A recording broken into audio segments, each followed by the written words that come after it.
Hey Best Pally, I'm Allie, and also a cyborg. 3 weeks ago, I had a device implanted into my arm to become superhuman. Now when I say had it implanted, here's how that went. That felt like absolutely nothing. This is a continuous glucose monitor, and it is definitively the future of health and fitness, and I am stoked to show you all about it. But also, it is definitively the past of health and fitness because it was approved by the FDA in 1999. Diabetics have been using these for 2 decades to see their blood sugar in real time. Now the company Levels and their app is bringing CGM to everyone. And I say everyone because I truly believe this is gonna be the next big thing and as common as like a fitness watch. But wait, Allie, why do I want to see my blood sugar in real time? I'm not diabetic. Great question, future cyborg. Allow me to convince you. Because having that information allows you to make huge breakthroughs in your fitness, health, sleep, appetite, and energy levels. It helps you monitor stress, live longer, stop yourself from getting diseases, and allows you to create the perfect diet specifically for your body. This is a graph that Levels shows you. You can see blood sugar goes up and down all day, and that's related to what you ate, how much you ate, if you worked out, how stressed you are, how you slept. And you don't see any of that happening. You just feel great or crappy or slowly get a disease. So all of those effects are not connected to what caused them until Levels lets you see that what you did got this result, and then it turns into a game. The goal is to get your blood sugar levels as consistent as possible, and Levels calls this being metabolically fit. My insides are flexing too. So peaks and drops are bad. You want your graph to be why? Turns out there are a lot of reasons.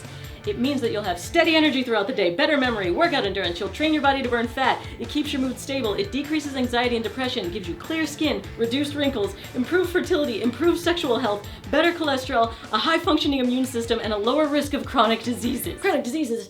What do you mean? What happens if I'm metabolically broken? I'm so glad you asked. Metabolic dysfunction causes diabetes, Alzheimer's disease, obesity, fatty liver disease, heart disease, stroke, and more. Okay. But what if I'm not dysfunctional, maybe I'm just metabolically out of shape? Even if you don't get all the way to diabetes, you still have those peaks that cause damage to your blood vessels and your nervous system, and they cause inflammation. So you still may have fatigue, brain fog, depression, anxiety, lack of exercise endurance, infertility, balding, erectile dysfunction, acne, chronic pain, increased appetite, and more. Yeesh.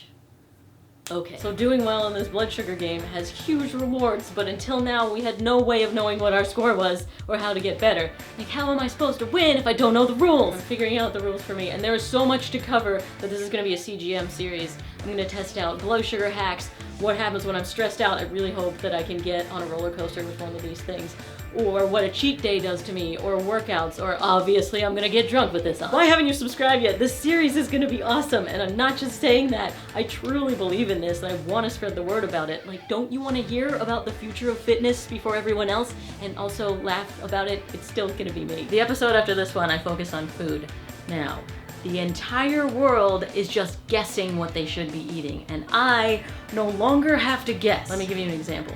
You eat a banana, and then your blood sugar spikes like crazy, and then insulin has to dump into your body, and then you start storing it as fat, and then you crash and you feel like crap 2 hours later, but you don't see any of that happening, so you just keep eating bananas because the bodybuilder on Instagram was like, you should eat bananas, like lots of them. But guess what? That bodybuilder has different genes, microbiome, body type than you, so when he eats a banana, his blood sugar goes and he performs awesomely from the same food. But there's more! It's not just that he works out, because when he eats an oatmeal cookie, his blood sugar goes like that. But when you have that same oatmeal cookie, you get his banana blood sugar response. And that lovely story about you and the bodybuilder is based on an actual study where a bunch of people ate bananas and cookies and had equal and opposite responses.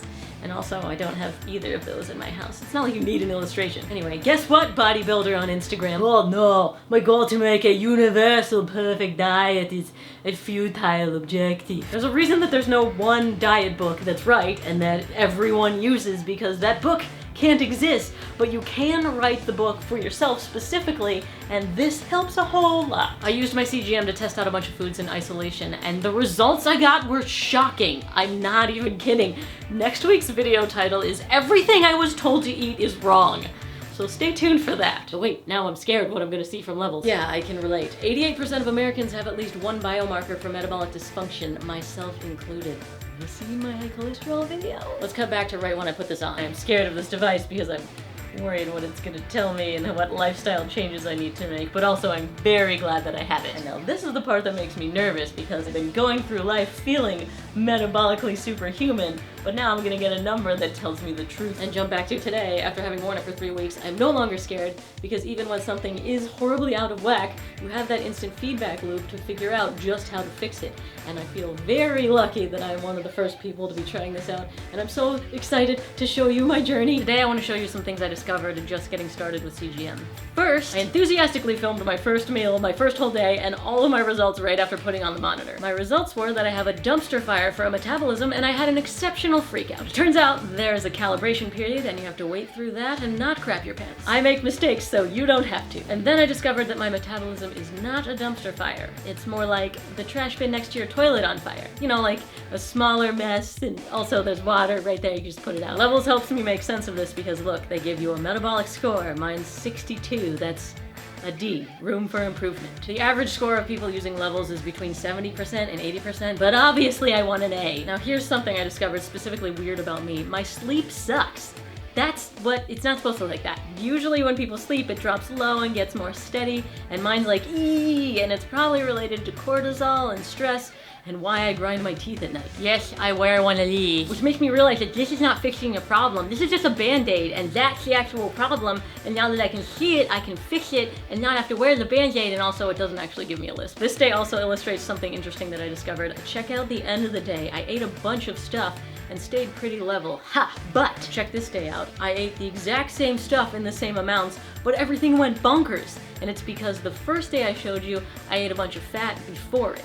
So the order of things that you eat is important. If you have fiber and all your protein first, you eat your meat and veggies, and then you have your dessert, you end up being way better off. And if you eat the bread appetizer, you could screw yourself. And working out around a meal, walking after a meal makes a huge difference. Here's me drinking a gainer shake, and here's me drinking that same gainer shake and going for a 30-minute walk after. Whoa. I also tried a 42-hour fast, and check this out. Boom, super smooth. And that blip is actually okay because it was a workout, and that was my body naturally releasing glucose to help me get through it, which goes against the conventional wisdom of you gotta eat to fuel up your workouts. No, if you're metabolically fit, you'll just use what you're carrying around. And then my fasted sleep was the best I've ever seen. That bump in the morning is called the dawn effect, and that's your body again releasing glucose to get ready for the day. And that blip a little later was a stressful phone call with my editor.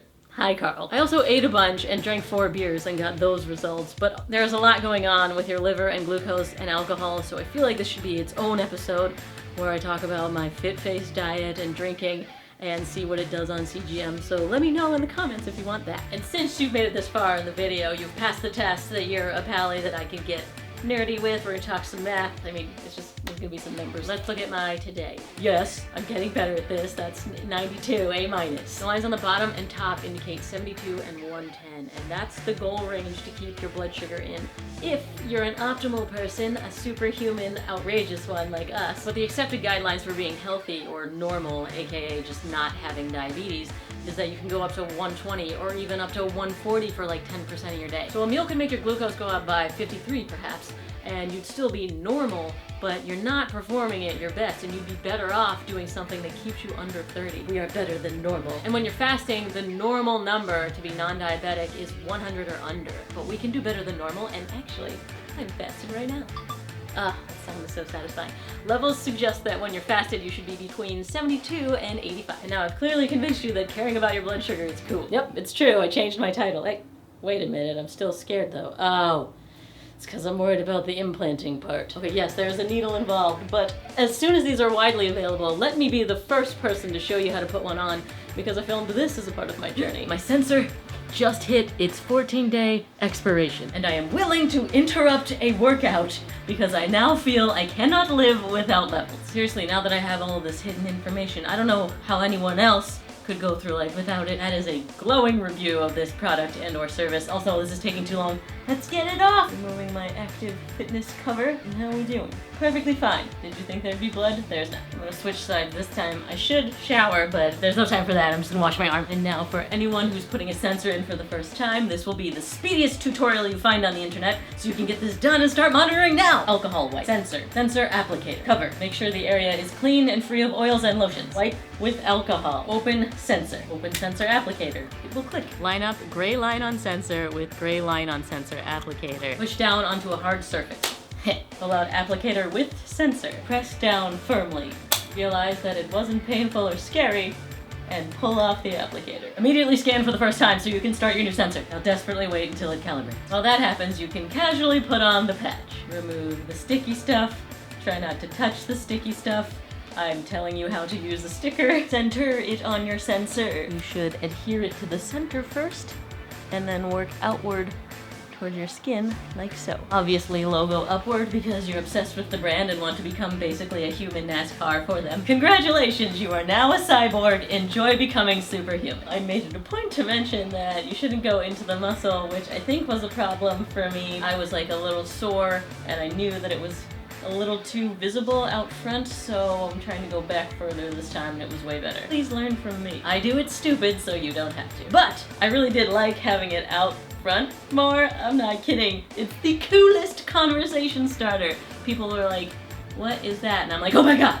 And then an hour later, they've heard a whole lot about it. And I still have a lot more playing to do in this glucose game, so I will see you next week.